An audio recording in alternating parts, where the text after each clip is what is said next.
आज सारी दुनिया लोकतंत्र के स्तंभ को मजबूत बनाने में जुटी हुई है और तानाशाही व्यवस्थाओं को लगभग हर जगह से उखाड़ फेंका जा रहा है। लेकिन एक दौर ऐसा भी था जब सारी दुनिया इन तानाशाहों की मुट्ठी में थी और लोग इनके इशारों पर मर मिटने के लिए तैयार थे। उन्हीं चंद तानाशाहों में एक नाम अडोल्फ हिटलर का भी आता है, जिसने अपनी करिश्माई नेतृत्व की बदौलत न केवल विश्व को अपने इशारों पर नचाता रहा, बल्कि अपनी नीतियों के बदौलत खुद को वह सबसे ऊपर मानता था। जी हाँ, आज हम बात करेंगे अडोल्फ हिटलर के बारे में, जिसका भाषण सुन लोग डर जाते थे, कांप जाते थे। अच्छे अच्छे लोगों की पैंट ढीली हो जाती थी।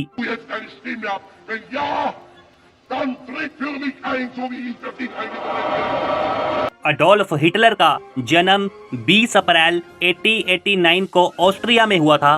पिता की मृत्यु के बाद 17 साल की उम्र में वह वीना चला गया और कला विद्यालय में एडमिशन ना मिलने पर पोस्ट कार्डों पर चित्र बनाकर अपना गुजारा करने लगा।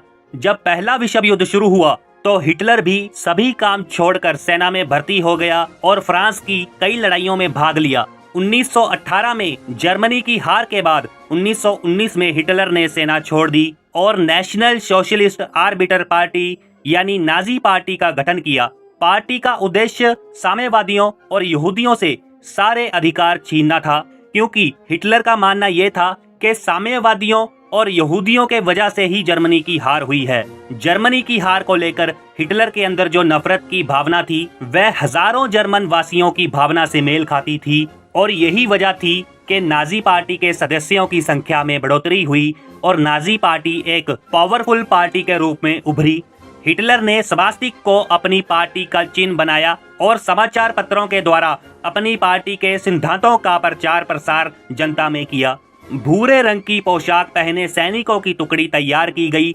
1923 ईस्वी में हिटलर ने जर्मन सरकार को उखाड़ फेंकने का प्रयत्न किया, लेकिन वह कामयाब नहीं हो सका और इसके जवाब में 20 फरवरी 1924 को उस पर देशद्रोह का मुकदमा चलाया गया और उसे 5 साल के लिए कैद की सजा सुनाई गई। लेकिन हिटलर को कुल 13 महीने के लिए कैद में रखा गया था। यही जेल में हिटलर ने अपनी पुस्तक मिन कैम्प लिखी थी। हिटलर ने अपनी ये आत्मकथा उन 16 प्रदर्शनकारी शहीदों को श्रद्धांजलि में समर्पित की, जिन्होंने अपने देश की एकता के लिए संघर्ष करते हुए अपने ही देश के सैनिकों की गोलियों का सामना किया। उन दिनों जर्मनी भी विश्वव्यापी आर्थिक मंदी की मार झेल रहा था और जेल से रिहा होने के कुछ ही समय बाद हिटलर ने जनता के असंतोष का फायदा उठाकर फिर से लोगों की लोकप्रियता हासिल की और चुनाव लड़ने का फैसला किया। 1932 के चुनाव में हिटलर को राष्ट्रपति के चुनाव में सफलता तो नहीं मिली,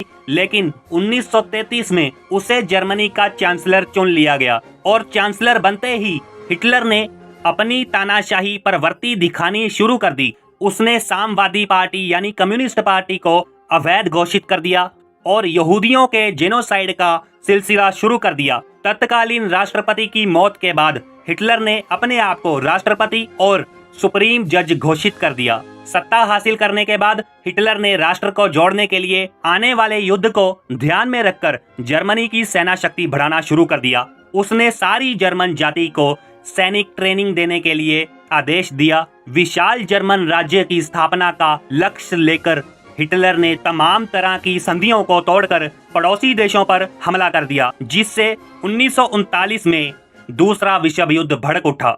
शुरुआत में तो हिटलर को सफलता मिली, लेकिन बाद में हिटलर के पांव उखड़ने लगे और जब जर्मनी की हार लगभग निश्चित हो गई तब हिटलर भी हार महसूस करने लगा और अंत 30 अप्रैल 1945 को हिटलर ने खुद को गोली मारकर आत्महत्या कर ली और एक तानाशाह का अंत हुआ। इस तरह हम देखते हैं दोस्तों कि बुराई का अंत सिर्फ बुराई में ही होता है। Thanks for watching this video. Please like, share and subscribe this channel. Thank you. God bless you.